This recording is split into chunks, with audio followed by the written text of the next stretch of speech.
is some tragic news this morning as we have lost a civil rights icon. Jesse Jackson died this morning at the age of 84. He was surrounded by his family at his side. He leaves behind an incredible legacy, and with more on that, here's ABC's Karen Travers. Keep hope alive. Keep hope alive. For Reverend Jesse Jackson, hope was much more than a word. It was a mission. Born to a single mother in South Carolina, he was ordained in 1968. I am. As a young man, Jackson was deeply involved with the fight for civil rights. He worked for the Southern Christian Leadership Conference, headed by Dr. Martin Luther King Jr. Jackson was at the Memphis Hotel on the night of April 4th, 1968, when King was assassinated. I officially announce my candidacy. Jackson may be best known for his presidential campaigns, running as a Democrat in 1984 and 1988. His Rainbow Coalition surprised the political world by winning several primaries. However, Jackson's legacy was marred by controversy. In 1984, he famously referred to New York City as Hymietown. He later apologized. In 2001, it was revealed he'd had an affair with a staffer, which resulted in the birth of a daughter, and that he'd paid the child's mother thousands of dollars out of his group's coffers. And Jackson's relationship with President Barack Obama was a tempestuous one. While he supported the president's 2008 campaign, an open mic caught Jackson criticizing the candidate. Hit the rock, Vietnam, talking down to black people on those faith-based. Still, on election night, Jackson had tears in his eyes as President Obama took the stage. In his later years, Jackson worked to secure the release of hostages from the Middle East and was a vocal critic of the war in Iraq. Throughout it all, Jackson never ceased reminding the poor and the marginalized that they too had a voice. I am somebody. I am somebody. Karen Travers, ABC News. Joining us today on the stream, we have Gary Flowers. He is a former Vice President, National Field Director for Jackson's Rainbow Push Coalition. He joins us now from Richmond, Virginia, to talk about the legacy that Jackson now leaves behind. Gary, if you can hear me, thank you so much for joining us here this morning. Eugene, it's an honor to be on this morning. And what a tragic day for the family of Reverend Jesse Jackson Sr. But what a triumphant day it is for history, because now many people of all stripes, of all ages, can learn more about the great works of Reverend Jackson and his institutions. And I'm so thankful that we have you here to talk about that. I think you are absolutely right. For people who may not have been as familiar with the things that he was able to accomplish and the experiences that he had throughout his life as well. So let's start, though, with your experience with him and with the coalition. What years were you working with the coalition, and what your role entailed? Yes, I was hired in late 1996 and worked through 2007. And for many of your listeners who may have pets, particularly dogs, we worked in dog years. We did 7 years of work in 1 year. So I really worked for him for 70 years. But that said, my first role was National Field Director. After the confluence and merger of the National Rainbow Coalition, based in Washington, D.C., that staffed his 84 and 88 campaign, it merged with Operation Push in Chicago. And I was hired as the National Field Director in charge of direct actions in public, protests, pickets, and other direct action procedures and campaigns. From there, I was promoted to Vice President of Programs in 2001. So I held both positions until 2007. So let me ask you, what was it like working with and for Reverend Jackson and the work that you all were doing, as you just described? So many people have believed that it continues to be meaningful work. What was it like working with him on those issues? It was truly incredible. It was like taken a PhD course in world economics, public policy, politics, and even sports. He was so much a thinker that those of you and those of your audience who are listening who may have followed Star Trek, there used to be a 3-level chessboard on the original Star Trek. Reverend Jackson played world and global politics, economics, and social justice on 3 different levels at the same time. So it was transformational in short. One of the things that has already kind of struck me this morning, I've seen a lot of the tributes that have come out, and the Reverend Al Sharpton, of course, very, very, very close to Reverend Jackson, posted not long ago calling him his mentor. And I think when people think about that, right, they don't always look at the stair steps, the levels here. You have Al Sharpton calling Jackson his mentor, and Jackson himself was mentored by none other than Dr. Reverend Martin Luther King Jr.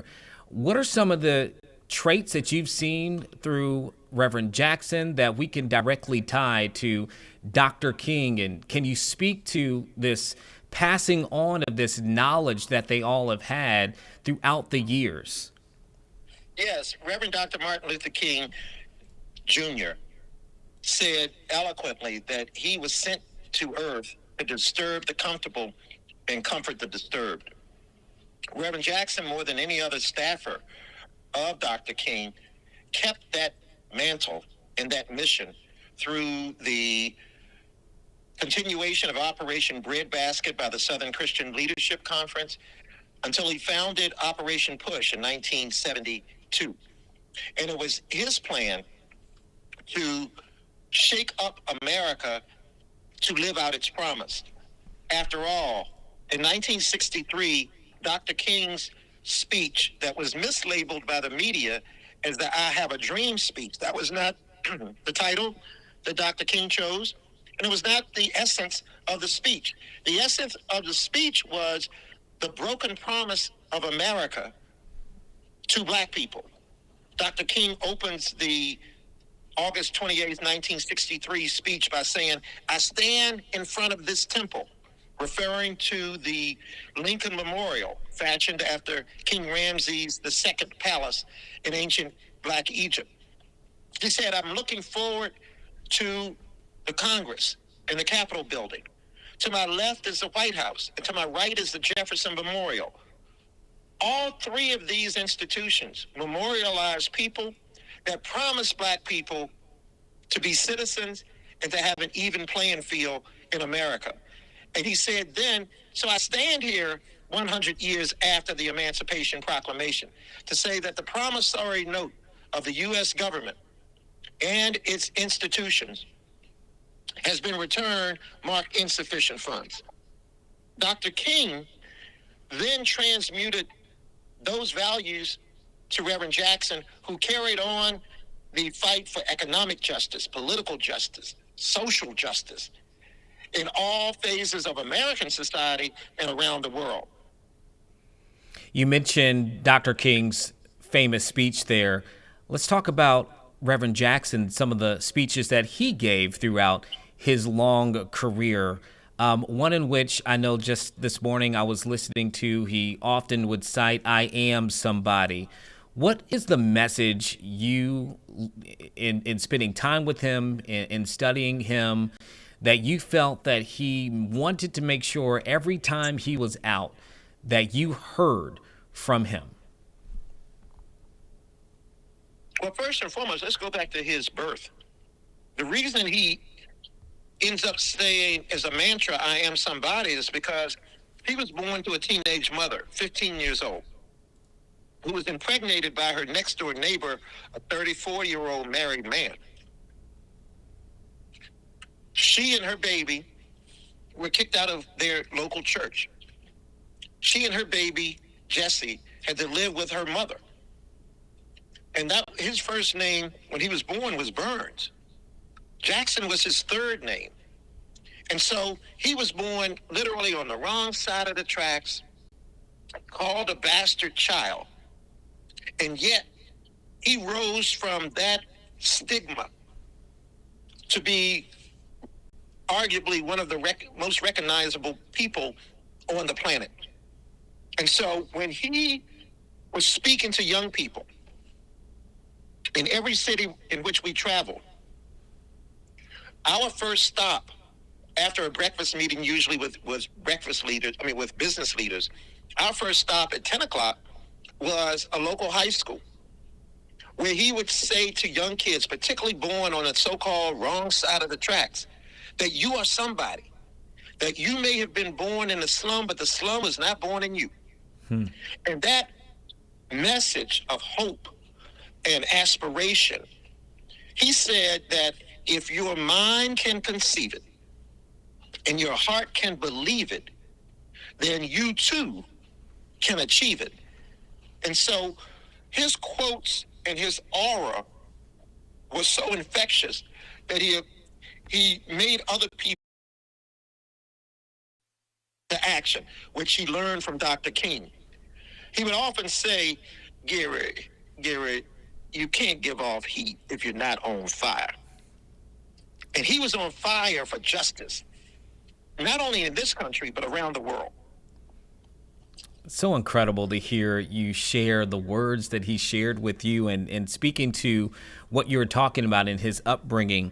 Back to Reverend Sharpton, he wrote in his he's written several things about Reverend Jackson this morning, but in that first message that I shared, he said he kept the dream alive and taught young children from broken homes like me that we don't have to be broken spirits. And I think that speaks to directly what you were just saying there. Can we go back to his early years? He went to North Carolina A&T, played. No. Correction. Correct me, please. He had a football scholarship as a quarterback to the University of Illinois. And they would not allow him to play quarterback, correct? And they would not allow him to stay in the all-white dormitories. And so being a cultural fish out of water, he returned to the South, to North Carolina A&T State University, where he continued his football career, but he was around people who looked like him, who were not racists and bigots. And how did that shape, in your knowledge of him, how did those experiences shape the man in which we know today? Well, in two fronts. He has athletic prowess, so he gets a football scholarship in the Big Ten, University of Illinois. So that speaks to academic preparation and athletic, prowess. But also, while there, it speaks to, in some senses, go where you're comfortable.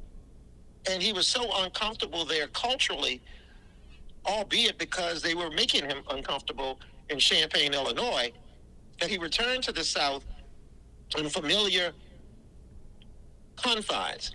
Even though he was born in the high country of Greenville, South Carolina, the neighboring state of North Carolina, he was very familiar with North Carolina A&T. And there he was nurtured and protected and inspired by Black scholars, among them Samuel DeWitt Proctor, Reverend Dr. Samuel DeWitt Proctor, who was the president of North Carolina A&T. And as such, his leadership skills rose. While he was a student at University of Illinois, he pledged the historically Black service fraternity, Omega Psi Phi Fraternity Incorporated, where the Blacks, males in that fraternity, pretty much functioned as a study group. That's how he was able to pass his courses the first year. And so he returns to the South, now nurtured and embodied with a sense of leadership. And that catapults him to be student body president at North Carolina A&T, quarterback on the football team, and a member of Omega Psi Phi. I'm so glad that we have you here to break down all of this for us in just the life of Reverend Jackson there. And, I got to ask, for you and your personal relationship with him, were there any conversations and moments that today you're thinking on just a little bit more with the news of his passing? Well, if you don't mind, before I get to that question, I want to go back to his college days. Let's do it. And as an inspirational leader, taught and nurtured by inspirational leaders, he had a certain sense of intentionality. He graduates from North Carolina A&T. And then in 1965, in March of 1965, actually March 7th, 1965, what we call Bloody Sunday took place in a little town that nobody knew, Selma, Alabama. Mm-hmm. Marchers, 2 by 2, 200 in depth, were going to protest at the request of Dr. King for a Voting Rights Act. They were going to march 32 miles from Selma to the state capital of Montgomery. As you've seen, and many of your listeners may have seen, if not, they should research. When they got to the top of the bridge and crossed it, they were beaten severely by state troopers dispatched by then Governor George Wallace, who vowed segregation now, segregation tomorrow, segregation forever. On the front line of that march was Dr. King's National Field Director, Hosea Williams, and a young Student Nonviolent Coordinating Committee Chair, John Lewis, who would rise to be Congressman John Lewis from Alabama. Reverend Jackson had entered seminary in Chicago, at the University of Chicago Seminary. And he heard about what was going on in Alabama, and he and 2 white classmates said that they were going to leave class and drive all the way down to Alabama to be a part of the movement. When he got there, with this spirit of intentionality, he walked up to Dr. King on the 3rd March, the one that was successful, and said, Dr. King, I'm Jesse Jackson, and I want to work for you. He presented himself to Dr. King.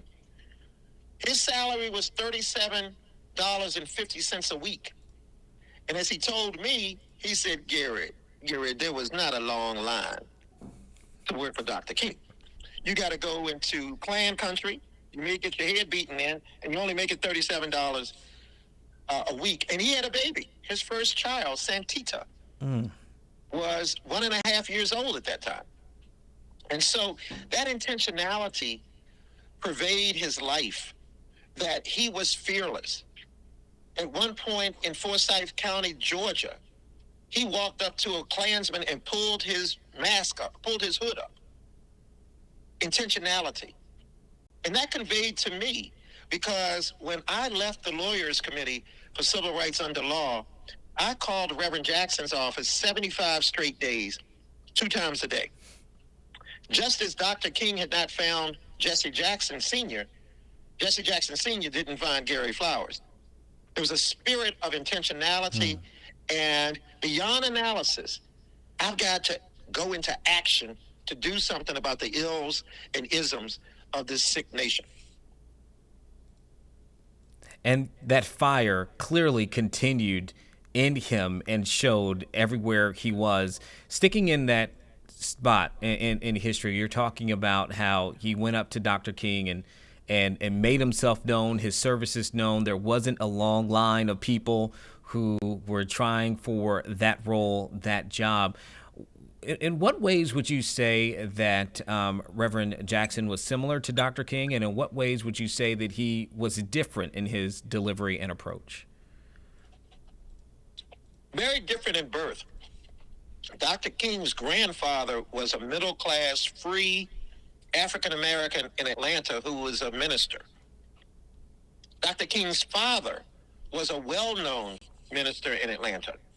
Dr. King was a middle-class African-American boy who entered the prestigious Morehouse College at 15 years old, having scored the highest on the exam to get in. Dr. King's academic record would stand for decades at Morehouse. And so with that middle class background, it's a far cry from being born into wedlock, with the community looking at your mother and grandmother with scorn, called bastard child. And there's probably more of a corollary between Reverend Jackson's upbringing to President Bill Clinton than to Dr. King. I think that kind of opens the door now for me to talk about the presidential runs and the presidential campaigns in the 80s. I gave you that segue. You did. I heard it. I heard it, and I'm picking the ball up with me. You're looking in the 80s, and here, Jesse Jackson, a black man, surprised a lot of people in certain areas when it came to primaries, etc. Take us back to those years, those runs. What made them so significant? What made him effective? And how it shaped politics moving forward? If you don't mind, on the chronology of his life, let's not start in the 80s. Let's start in the early 70s, when Dr. King has been assassinated for 4 years. And Reverend Jackson leaves the Southern Christian Leadership Conference's Operation Breadbasket, but takes that mission and forms People United to Save Humanity. We would later change the name to People United to Serve Humanity. He buys an old Jewish temple on the south side of Chicago at the corner of 50th and Drexel. And he converts that into a Saturday church that has political action in the sermon. And that's novel, because most churches, particularly Black Baptist churches, met on Sunday. His Saturday morning forum seated 1,100 people with standing room only to hear Reverend Jackson give a politically inspired theological sermon. But on that program, you may have Harry Belafonte performing. You may have the Jackson 5 performing. You may have Sidney Poitier giving a recitation. You may have Sonia Sanchez or any of the great poets, Sterling Brown, giving poetry. And so it was an amalgamation of politics and praise, theology and the notion of action. So from that, Reverend Jackson created out of the book of Dr. King.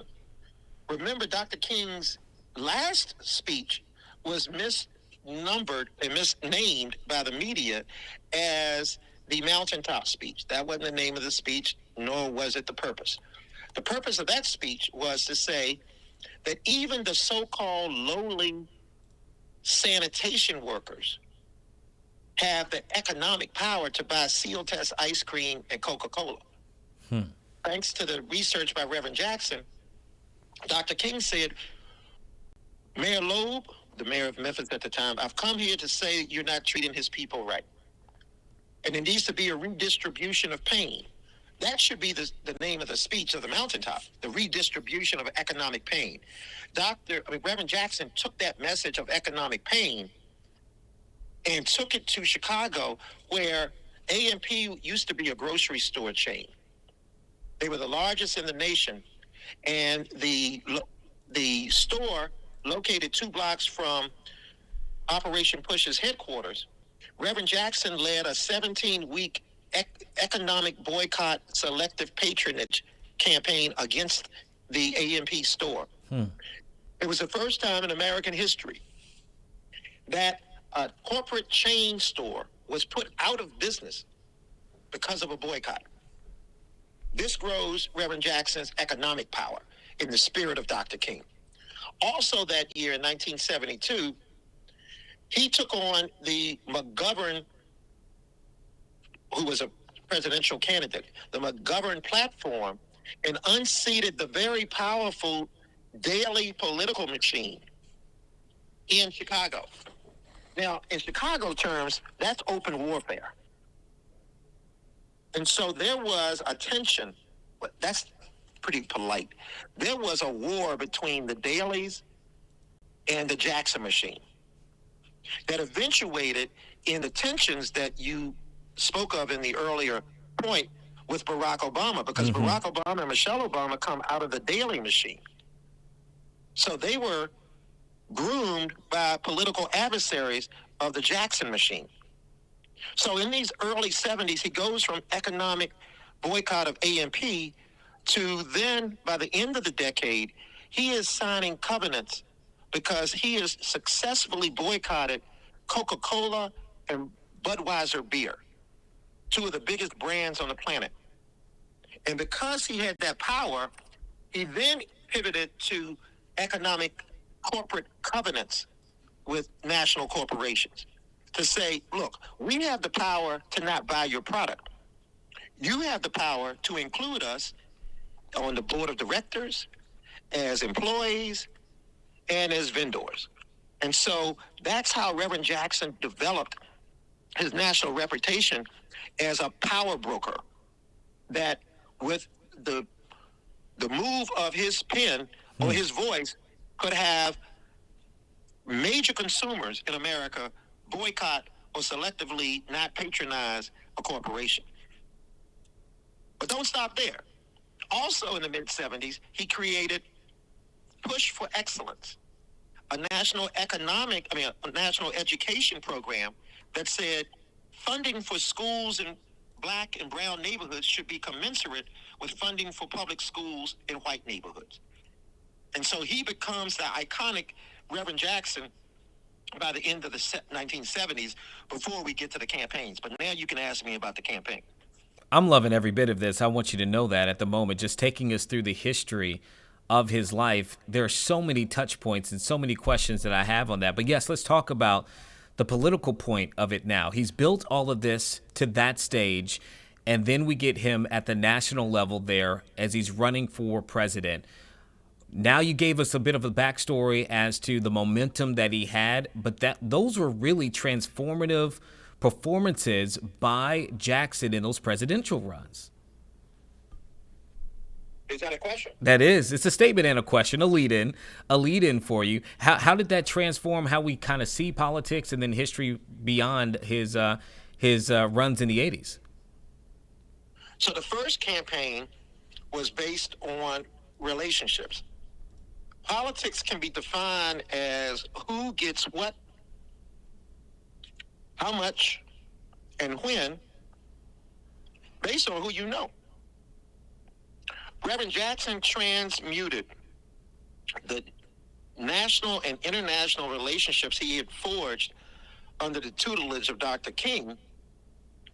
And just before that, he used those national relationships to say that Chicago needed to come under the hand of the daily machine politically. And so Chicago used to have something, and those who are listening from Chicago would recognize this, something called Chicago Fest. It was the largest concert that any city had in the nation. And Reverend Jackson knew that Stevie Wonder and Nancy Wilson and other leading R&B acts were scheduled to come to Chicago Fest. Reverend Jackson used his power of persuasion and convinced black Chicagoans not to buy tickets to the Chicago Fest until politics and economics and education were more diversified in Chicago. As such, he then promoted the campaign of Harold Washington to be the first black mayor of Chicago. And on that success, that's when his followers said, after the death of Mayor Washington in 1983, Reverend Jackson, maybe you should consider running for president. And that groundswelling led to his acceptance. And so the first campaign, let's be blunt, Eugene, they didn't know what they were doing. Mm-hmm. And he admits that. But they had the troops, They just didn't know the levers of politics. They didn't know how to, discern how do you get to the convention and the politics for the state delegates and all things that lead to a presidential campaign. But they had the rainbow. And he had gotten that rainbow concept in part from Black Panther chairman in Chicago, Fred Hampton, who had organized blacks and whites and browns and all stripes and called it the Rainbow Coalition. And so he borrowed that term and he went to Iowa and stood on bales of hay and talked to white farmers who had never seen a black man before. He went to the barrios of East Texas. He went to the wheat farms in Minnesota. He went to the hog farms in North Carolina. And so this Rainbow Coalition starts to build momentum. And that's what he carries to the convention. And that speech in 1984 was transformational. And then he parlays that and doubles down for 1988, except at this time, they really know what they're doing. He has on board Dr. Ronald Walters, the preeminent black, let's erase black, the preeminent political scientist in America, who gave Reverend Jackson the political strategy. He had on his campaign then Ron Brown, who would become Secretary of Commerce and would have been the first Barack Obama had he not been killed in a plane crash. He had on that team Alexis Herman, who would become Secretary of Labor under Clinton. He had on that team Maxine Waters, who would become Congresswoman from California. He had on that team Julianne Malveaux, who would go on to be a PhD in economics. And so now he has the Army and he has lieutenants.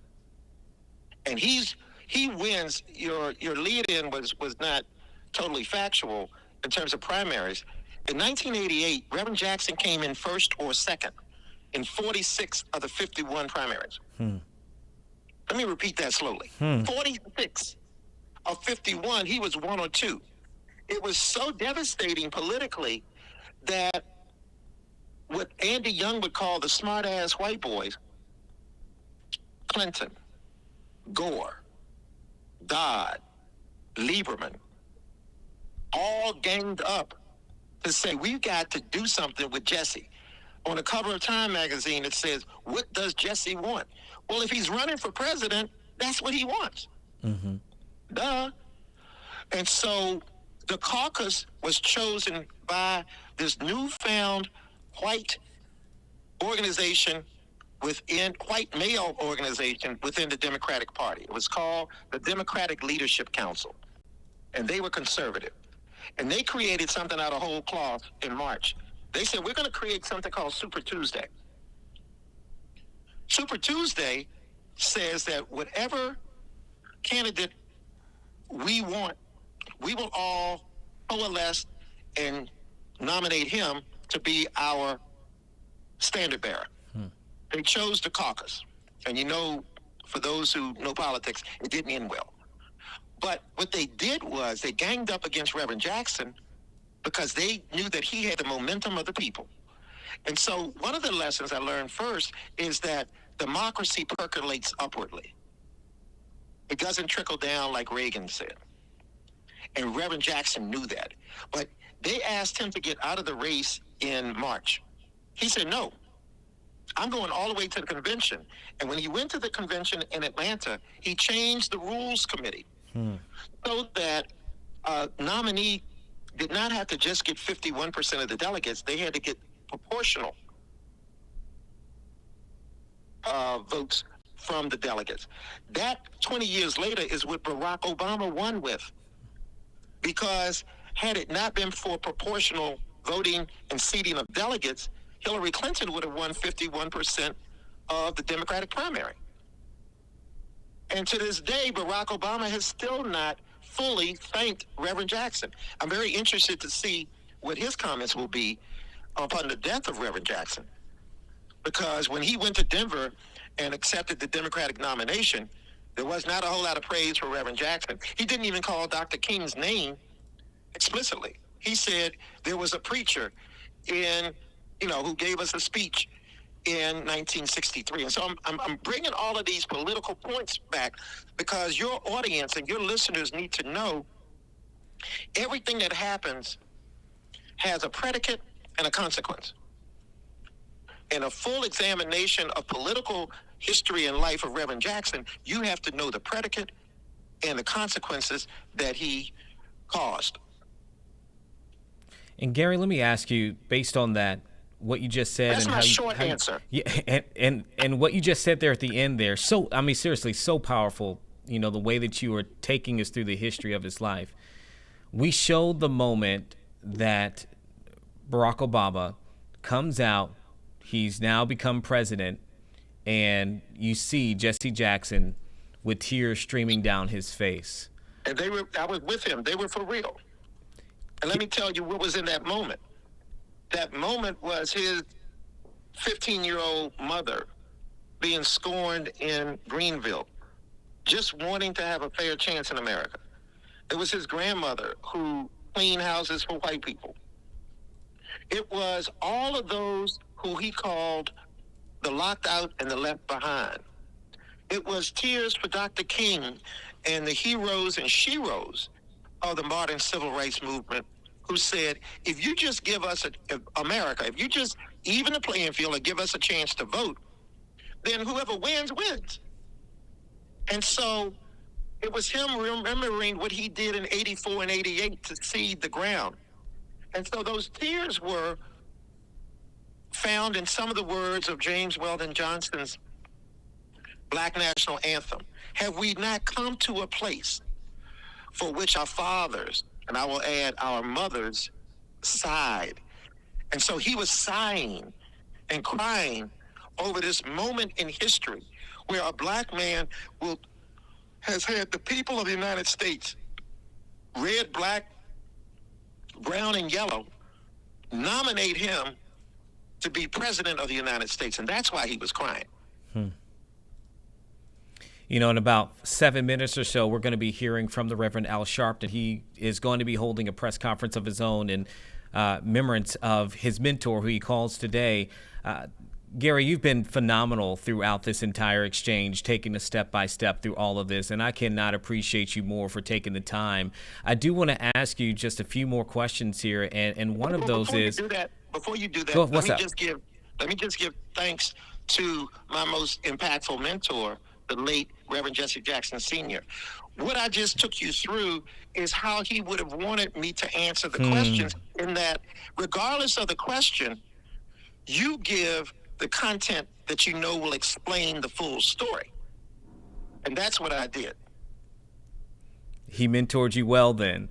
And I want to ask you even further for you, either your more personal in terms of other lessons that you're going to take away, you've continued to take away from him, or just his legacy in general. If we had to tell someone the legacy of Jesse Jackson that we see every day now, how would you define and share that? So I'm going to use Reverend Jackson's tactics again and not answer that question, but give you something that I think will be better for your audience. These are quotes that Reverend Jackson gave me and our staff that are useful today. One, you can't teach what you don't know. You can't lead where you don't go. Number two, you can't give off heat if you're not on fire. Number three, the poor pay more. Number four, when I look at patches of quilt, they are all disparate.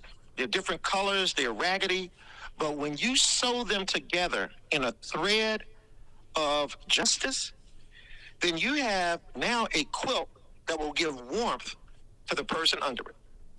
Lastly, democracy does not percolate, democracy does not trickle downwardly. It percolates upwardly. And that is Gary Flowers. Thank you so much for taking the time today and detailing his life in the way that you did, and just making sure that you made time for our audience to do so. We cannot say thank you enough for taking this time today.